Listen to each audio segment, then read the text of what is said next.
Bismillahirrahmanirrahim. Assalamualaikum warahmatullahi wabarakatuh. Perkenalkan, nama saya Wahyudi, calon guru penggerak angkatan 10, asal sekolah dari SMP Negeri 6 Kayu Agung, Kabupaten Ogan Komering Ilir.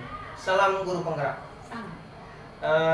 Di sini saya akan mewawancarai Ibu Kepala Sekolah SMP Negeri 6 Kayu Agung terkait tugas saya pada modul 3.1 tentang berbagai paradigma, prinsip pengambilan dan pengujian keputusan di sekolah terkait dengan kebijakan dan juga keputusan dari seorang pimpinan atau kepala sekolah.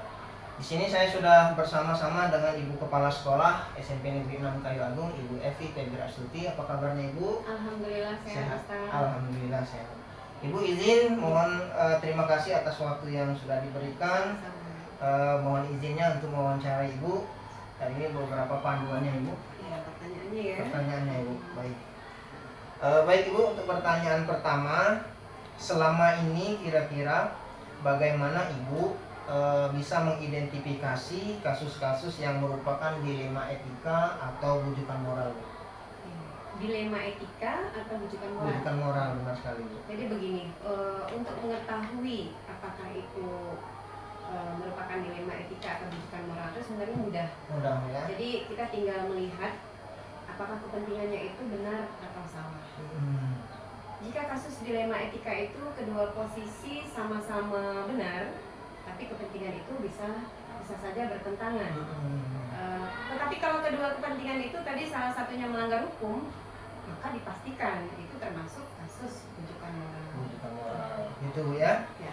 Baik Bu, selama ini Bu ya, kira-kira bagaimana Ibu menjalankan pengambilan keputusan di sekolah Bu, terutama untuk kasus-kasus di mana terdapat dua kepentingan yang itu sama-sama benar atau sama-sama mengandung nilai-nilai kebajikan Bu.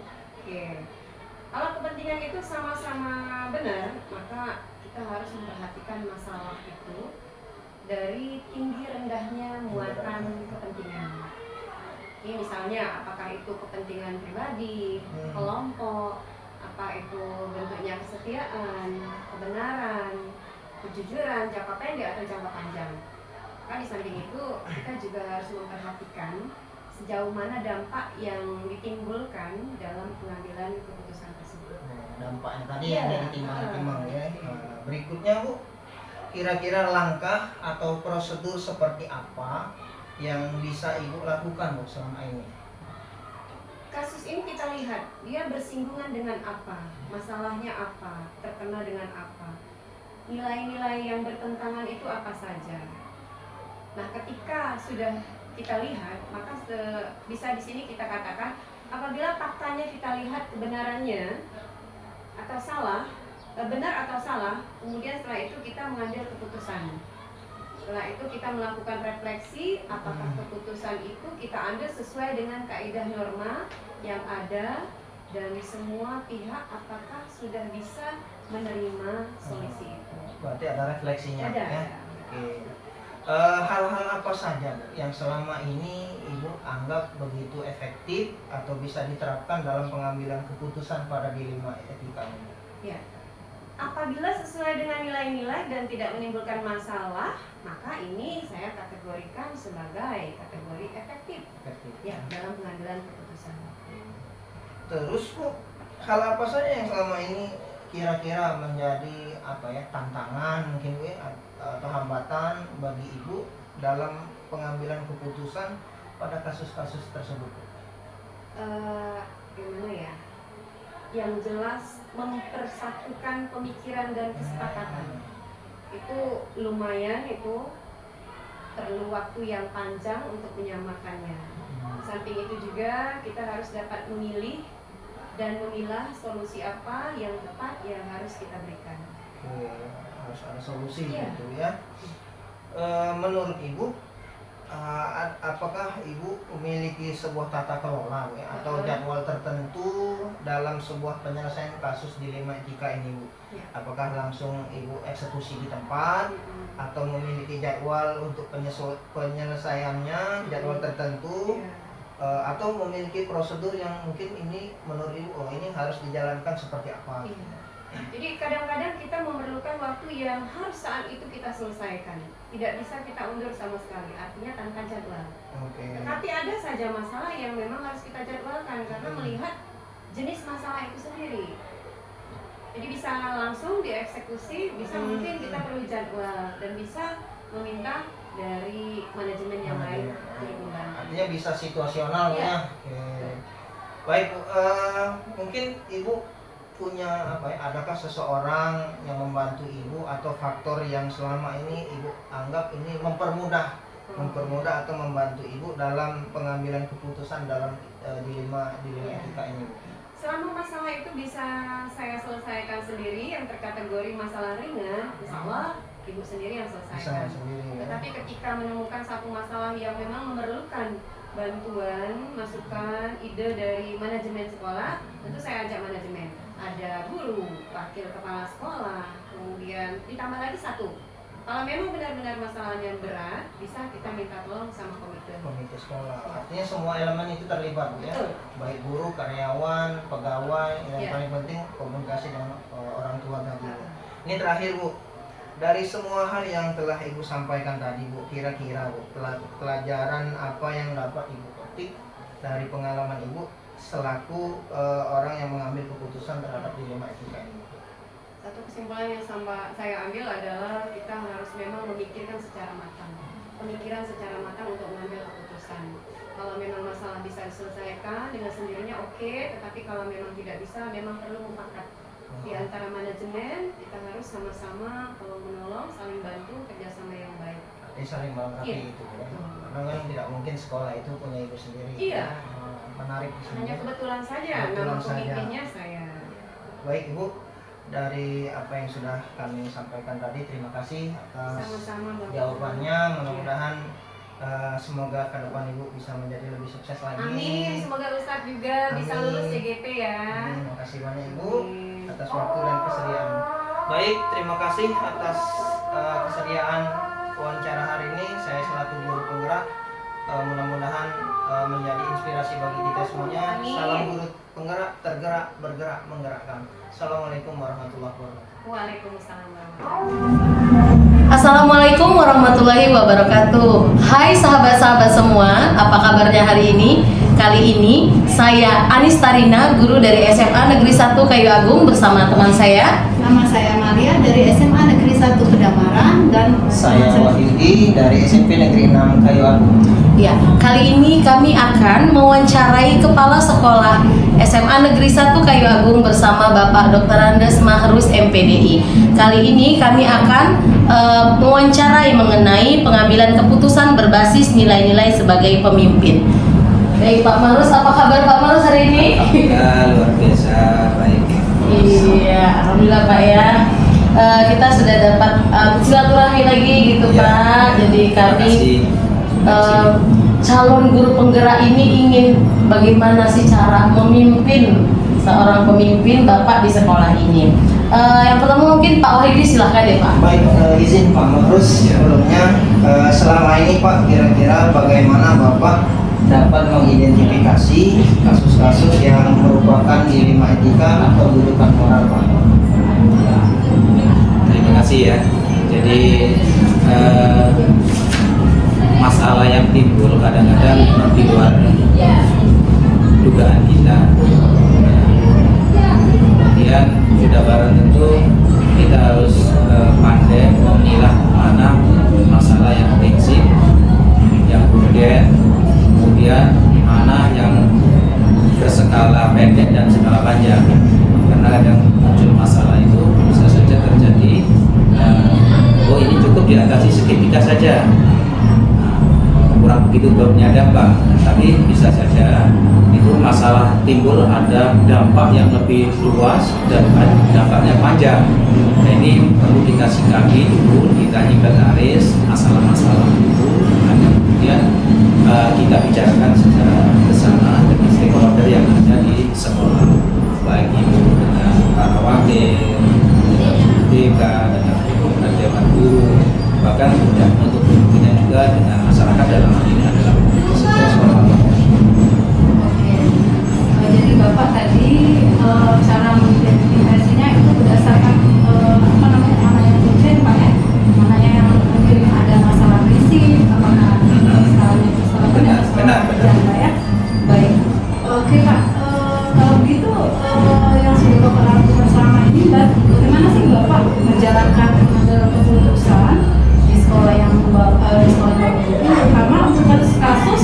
di mana ada dua kepentingan yang sama-sama benar atau sama-sama mengandung nilai-nilai kebajikan. Ya gini, kembali kepada karena kita ini punya aturan berkaitan dengan sistem kerja ya. Kemudian ada lagi yang disebut dengan moral atau etika. Kadang-kadang aturan itu menghendaki bahwa kita harus berbuat begini. Akan tetapi secara etika, secara moral mungkin nggak bisa dilakukan. Nah ini gunanya kita memilah dulu. Ini kita bicarakan dengan kawan-kawan stakeholder karena ini sama-sama memiliki kepentingan. Tapi yang lebih masalah itu lebih berdampak yang luas itu yang mana gitu.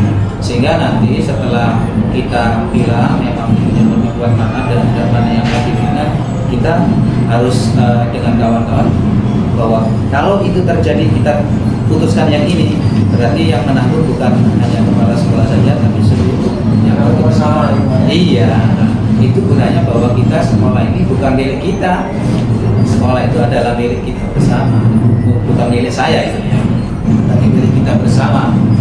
Yang ada itu makanya pengambil keputusan memang ada di kepala sekolah, akan tetapi yang mendukung ini akhirnya juga bukan dari kepala sekolah, sehingga nanti apa yang kita lakukan didukung oleh semua stakeholder yang ada di sekolah.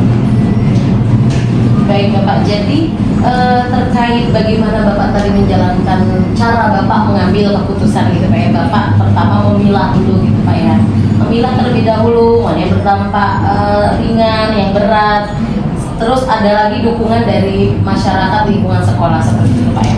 Nah dari Bapak menjalankan keputusan, mengambil keputusan gitu Pak ya, langkah-langkah apa gitu Pak, atau prosedur seperti apa yang Bapak biasa lakukan selama ini Pak? Prosedur yang kami lakukan itu dari awal kita benar tidak identifikasi dulu masalahnya, kemudian kalau toh masalah itu menurut kami itu nggak begitu biasa-biasa saja dan bisa kami lakukan dengan cepat oleh kami sendiri. Contoh misalkan, contoh kecil, di situ ada sampah, kami misalkan lakukan itu dengan tangan sendiri bisa, ngapain harus kereta kereta ini nggak usah lah. Nah, tapi kalau masalah itu serius dan perlu tidak hanya bisa dilakukan oleh kepala sekolah, ya kita perlu mengajak dulu dengan kawan-kawan yang lain. Misalkan dengan beban yang berat, masalah yang berat, yang sudah menentu harus banyak yang harus diajak berpikir sehingga nanti tidak terjadi sebuah penyesalan. Tapi kalau masalah-masalah yang ringan, itu saya katakan tadi, sampah itu adalah masalah. Tapi dengan ucapan yang sedikit itu, tapi kalau setumpuk, tak mungkin kepala sekolah untuk mengangkatnya sendiri kan? Nah, itu mungkin yang perlu dibicarakan dengan yang lain. Setelah masuk ada pembantu, tugas kebersihan, kemudian juga di sini di sekolah itu ada istilah sapu tukang, itu perlu kita ajak mereka berbicara. Iya. Baik Pak, jadi dari hal-hal yang Bapak jabarkan tadi Pak ya, kira-kira Pak yang selama ini yang menurut pandangan Bapak itu yang lebih efektif Pak dalam pengambilan keputusan pada kasus dilema etika tadi Pak, yang paling efektif tadi kan Bapak jabarkan mungkin berdasarkan identifikasi masalahnya kan. Nah, pasti Bapak punya trik sendiri nih. Kira-kira tadi ini bisa diselesaikan secara cepat. Kira-kira itu Pak yang menurut Bapak yang lebih efektif yang selama ini Bapak terapkan di sekolah. Ya itu tadi kalau memang kita bisa lakukan menurut pikiran kita itu berdampak yang luas, nah itu ya dan itu masalah itu cukup dilakukan oleh kepala sekolah, ya, secepatnya kepala sekolah harus bertindak. Makanya semakin cepat supaya tidak meluas masalah itu. Kemudian yang lebih urgen lagi adalah bagaimana masalah itu kalau memiliki dampak yang luas, kemudian kita masih ragu-ragu atau dua pilihan yang seperti dikatakan tadi, dua pilihan sama-sama berat kan gitu ya. Sudah barang tentu di sini dibicarakan bersama masalah yang berat itu, kemudian dampak-dampaknya yang lebih luas bagaimana kan gitu ya. Sudah barang tentu kita ambil risiko yang tidak terlalu besar, tetapi itu juga bisa manfaat. Syukur-syukur kalau itu bisa dijalankan secara bersama-sama. Artinya masalah itu tetap ternyata bukan harus milih, tetapi tetap dirangkul bersama-sama. Itu yang lebih baik lagi ya. Tapi kalau sampai puncaknya itu nggak bisa dipilih ya, harus dipilih mana yang lebih skala prioritasnya. Iya, benar. Oke, baik. Jadi Bapak tadi kalau ngambil keputusan itu lihat apakah tadi berdampak luas atau tidak, kemudian risikonya kira-kira itu besar atau tidak ya Pak ya? Iya. Oke. Kalau begitu Pak, apa sih tantangannya dalam yang sering Bapak hadapi selama ini dalam mengambil keputusan tersebut? Apalagi mungkin yang tadi kata Bapak tadi sama-sama ada yang sama-sama urgen, sama-sama mungkin sama-sama penting ya. Nah, seperti itu. Tantangannya apa sih? Tantangannya gini, apa yang kita lakukan itu kadang-kadang antara teori dengan praktek tidak sesuai. Contoh, kami harus mengajak kawan-kawan, gitu, terutama para wakil, kan, ya, yang bersangkutan mungkin ada kepentingan lain, ada di tempat lain, dan itu juga merupakan pekerjaan yang harus dilakukan. Contoh, saya harus mengajak, ternyata dia melaksanakan ulangan harian, nah kan susah juga kami. Berarti mengumpulkan orang itu tidak semudah apa yang kita bayangkan kayak itu. Seperti kita perlu berbicara dengan komite, komunikasi dengan komite juga memakan waktu. Nah itu artinya gerak cepat pun akan menjadi terhalang oleh kegiatan-kegiatan yang sifatnya kita perlu bicarakan secara bersama-sama tadi. Sehingga kita itu berkaitan dengan pembicaraan masalah menjadi terhambat waktunya, padahal itu butuh cepat. Itu di antara tantangannya kan. Waktu Pak ya? Nah, berkaitan dengan waktu, berkaitan dengan sumber informasi atau sumber komunikasi yang kita perlukan, ternyata tidak bisa seluruhnya bisa terlibat kan gitu ya. Karena masing-masing tadi orang-orang tadi punya tugas masing-masing kayak gitu, sehingga tidak secepatnya kita melakukan koordinasi dengan mereka. Baik Bapak, jadi tantangannya itu Pak ya, jadi perbedaan antara teori dengan praktiknya gitu ya Pak ya. Nah Bapak tadi kan sudah menyebutkan kalau misalnya itu masalahnya bisa diselesaikan dengan cepat, Bapak selesaikan dengan cepat. Nah kalau misalnya dalam kasus dilema etika, Bapak adakah jadwal tertentu gitu Pak, atau Bapak memiliki jadwal atau ada waktu tertentu untuk menyelesaikannya? Nanti misalnya ini kalau masalah ini nanti waktunya segini, ada nggak kayak gitu Pak jadwalnya? Kembali kepada masalah yang dihadapi.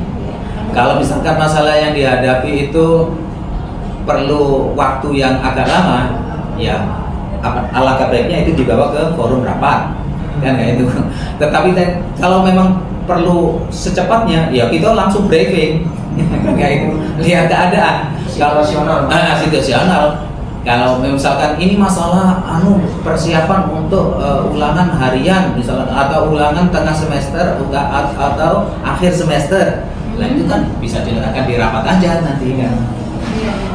Tetapi kalau ada anak berkelahi, gak usah nunggu rapat. Ya. Misalkan ada anak berkelahi di situ, coba panggil ke siswanya siapa? Nah, siapa yang melihat? Harus dieksis. Jangan sampai merambat, nunggu rapat dulu, tak sesuai dengan prosedur. Masalahnya. Ini menarik Pak ya. Ini obrolan kita ini menarik Pak. Tentu sebagai seorang kepala sekolah, kalau menghadapi situasi yang dengan berbagai permasalahan itu pasti agak sedikit merepotkan Bapak sendiri Pak. Tentu Pak pasti Bapak punya tim, apakah punya tim atau ada faktor lain yang selama ini Bapak anggap memberikan kemudahan dalam rangka mungkin perpanjangan tangan Bapak dalam penyelesaian masalah yang ada di sekolah ini Pak, baik itu dalam pengambilan keputusan atau kasus-kasus dilema. Jadi yang Bapak sampaikan ketika ada anak yang berkelahi itu ranahnya sudah jelas kemana. Apakah itu salah satu memberikan kemudahan bagi Bapak dalam menyelesaikan salah satu masalah yang ada di sekolah? Jadi gini, kita harus bangun komunikasi yang lebih intens ya, baik itu kepada para wakil ini terutama, kan gitu ya, para wakil. Jadi masalah ini, masalah kesiswaan berarti kita harus komunikasi dengan kesiswaan dan pembina khusus. Kemudian masalah sarana prasarana berarti itu ada hubungannya dengan wakil sarana. Masalah pembelajaran, proses pembelajaran jelas berarti dengan kurikulum. Itu makanya kita itu harus baik-baik saja dengan mereka-mereka itu, tidak boleh nanti justru di dalam diri kita terjadi masalah dengan para mereka padahal kita membutuhkan mereka. Jadi jaga hubungan itu karena pada prinsipnya iya. Karena itu adalah orang kita yang harus, nggak mungkin kepala sekolah itu bisa melakukan sendiri kan, itu bukan robot. Oke, jadi Pak, berarti Bapak itu harus menjaga silaturahmi Pak ya dengan para stakeholder yang ada, membangun hubungan baik ya. Dari yang sudah Bapak sampaikan tadi, mungkin dari cara Bapak mengidentifikasi ya, terus dari pihak kepentingan yang lebih urgent, yang lebih diutamakan, kemudian dari bagaimana Bapak mengambil langkah-langkah, prosedurnya dan lain-lainnya sudah kita bicarakan dari tadi Pak ya, sampai tantangan ya. Kemudian kira-kira apa sih pembelajaran yang dapat Bapak dapetin dari pengalaman Bapak dalam mengambil keputusan dalam mengambil Terima kasih. Jadi menurut saya jaga hubungan baik, kan gitu ya. Jaga hubungan baik antar personalia yang ada di sekolah, dalam hal ini satuan pendidikan, istilahnya lahan kami ya, jaga hubungan mereka. Karena pada prinsipnya baik dengan siswa, dengan guru, dengan para wakil itu adalah mitra kita dalam mengembangkan pendidikan. Tidak bisa kita berdiri sendiri. Nah, caranya ya sudah barang itu semua adalah kawan, semua adalah saudara. Jadi nggak ada.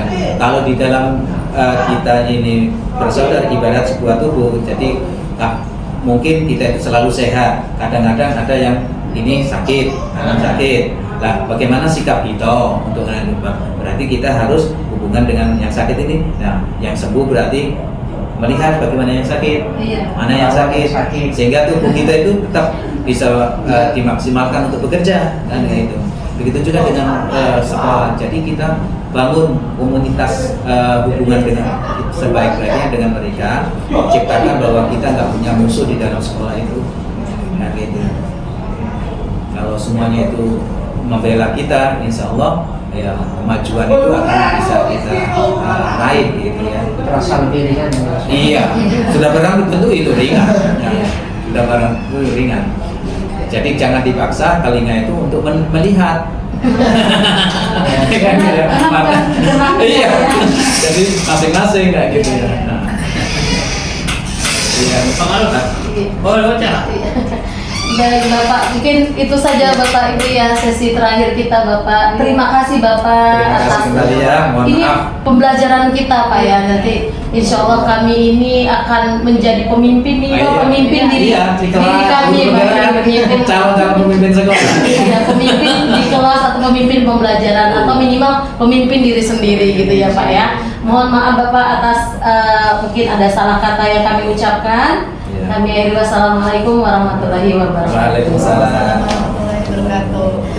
Baiklah teman-teman, itulah tadi wawancara kami dengan Kepala Sekolah SMA Negeri 1 Kayu Agung. Semoga apa yang kami sampaikan dan apa yang Bapak Mahrus sampaikan ini dapat bermanfaat bagi kita semua. Dan kami akhiri wassalamualaikum warahmatullahi wabarakatuh. Salam guru penggerak. Terima kasih.